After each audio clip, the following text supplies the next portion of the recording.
Oh my gosh, you guys, I have so much to tell you. So, we haven't done like a business update video, so I figured why not do one now? If you didn't know, I do run an OnlyFans business. I have been an OnlyFans creator now for 6 years. I started during COVID, and 2 months ago, I hired assistants to help me with posting, scheduling, editing on all platforms. So, not even just all three of my OnlyFans pages, but also TikTok, Instagram, Facebook, Threads, my YouTube channel for OnlyFans, like all over the place, right? I have been pushing out so much content and I have a team that's been helping me just get it out.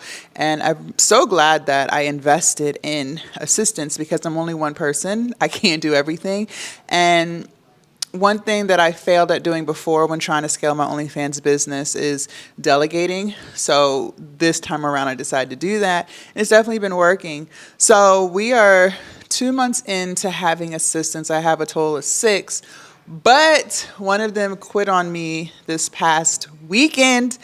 And I just kind of want to share like what kind of went through my mind. I'm not going to lie. I've never been in charge of people. Even when I had a job, I was never the supervisor or the manager or lead. I was always just the base of the base, right? I always had someone to report to. I never had people reporting to me. So this whole lane is just completely different than what I'm used to. So each assistant has their own designated tasks, right? Some of my assistants, their only job is to post and schedule on my Instagram. Some of them, they're in charge of my YouTube. Some of them are in charge of my Facebook. Some of them are in charge for one of my OnlyFans pages. I have a total of three. So one assistant, like her job is just strictly my paid page, right? Another one's is my free page. So everyone kind of has their own duties within the I Am Chocolate Mini brand, right? Okay. So when I first hired them, I already expected that they would move kind of slow, right? Because they're trying to get used to everything, figuring out like where all of my content is, how I like things done. Just like with a new hire, the first few weeks is going to be training. So you expect that they're going to move slower than normal just because they're trying to get in their own groove or whatever, right? Now, I don't micromanage, so I don't necessarily care when they get it done as long as it gets done. When they first start, I tell them to like let me know when they clock in and clock out, just so I can keep a mental note like, okay, she did do what she's supposed to do. But after they get into the groove of things, I don't really care when you do it. I just need it done, right? Okay. So we were on week 7 of everyone being trained and in their own flow. So now I'm starting to audit. I'm trying to just see like, are we making the most out of the time that we have, right? So also that I'm learning in my process of being a CEO. So I went through everyone's workload and what I do before I even hired assistants was I already kind of knew how long things would take because I was already doing it, right? So everything that my assistants do, I've already done. I didn't hire assistants to help me grow my business. I hired assistants to replace me. There's a big difference, okay? So I was already posting on Instagram 24 times a day, right, on my accounts. I was already on Facebook posting, I think on Facebook now we're posting like 60 times a day. Like the amount of content we're pushing out is just crazy. It's crazy, right? So I already know how long it takes to do stuff. I already know how long it takes to schedule my free page or my paid page or whatever, right? But maybe they've run into things that I didn't necessarily run into when I was doing it. So I always want to go back through every so often, just kind of audit to see how long it takes. So the one assistant that quit on me, her out of all the assistants I have, her workload is the smallest. And so I pay her for 2 hours a day, right, to just schedule 24 posts. So after about week 7, week 8 of her being onboarded and stuff, like let me go through and see like, does it really take 2 hours to schedule 24 posts? I don't think it does, but I could be wrong, right? I haven't done it in a couple of months at this point. So let me see. So I set my timer. I had uninterrupted time, right? So not watching TV, I'm not talking on the phone, I'm not casually browsing through Instagram while I'm getting this done. I set a timer, and I wanted to see how long does it take me to schedule 24 posts out, right? Did it, took 15 minutes. I pay her for 2 hours. So I'm like, okay, so if that's the case, then I can add some more work to her 2 hours, right? So I did it again just to make sure it wasn't a fluke, 15 minutes.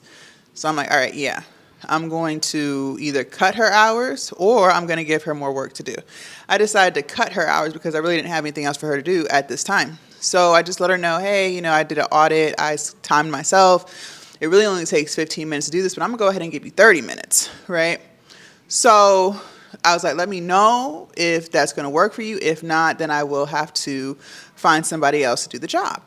So, she was cool with it. And she's like, no, that's fine. I will try to do it in 30 minutes and I'll let you know how it goes. All right, cool. But in my mind, I'm like, there's really nothing to let me know about because I've already done it. So I already know that it doesn't take longer than 30 minutes. But okay, right? So she did it for the whole weekend. Cool. So I see the stuff getting scheduled. So I'm like, all right, cool. Like, we're good. But Sunday night, I got a message. And she basically sent me this paragraph, basically quitting, right? It was very respectable. It wasn't like, F you, F this. Like, it was very, very professional, very respectful. She was just like, I'm not going to have enough time to do all of this without error. So, yeah, I will go ahead and terminate the contract. So I'm not going to lie. Like, when I first read it, I was annoyed because I'm like, what is she talking about? I've already done it with no errors. So how can she sit there and say that she can't do it without errors? And I'm giving her extra time. It took me 15 minutes. I'm giving you 30. I'm giving you an extra 15 minutes. So when I first read that, I was just annoyed.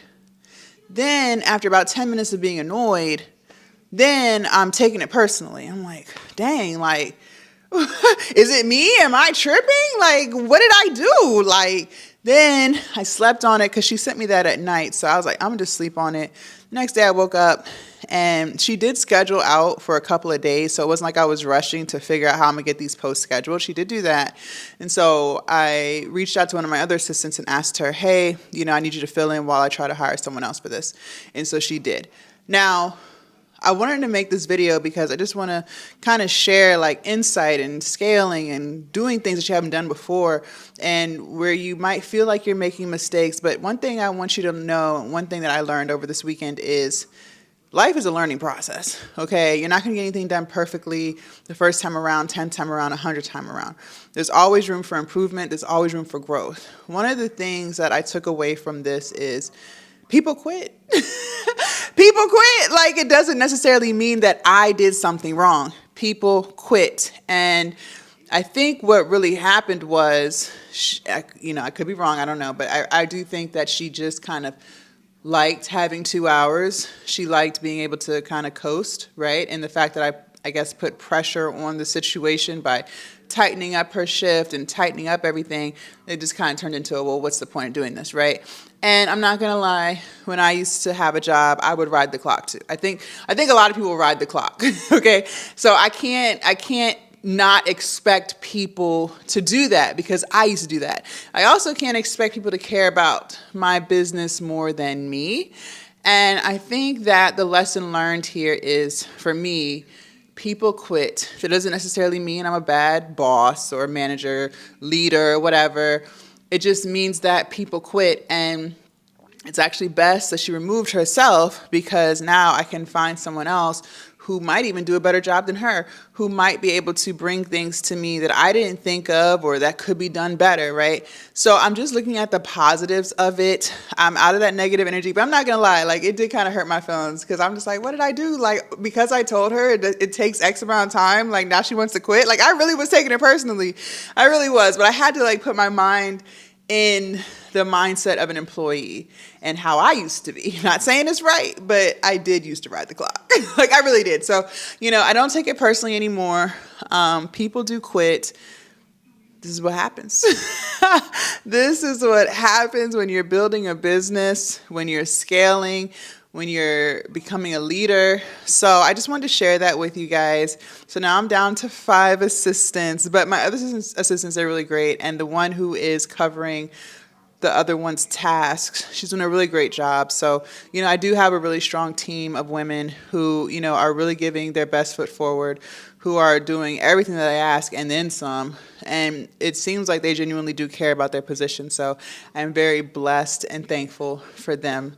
Leave a comment down below. Let me know your thoughts. I can't wait to read what you have to say. Also, you guys make sure you subscribe to my channel if you haven't already.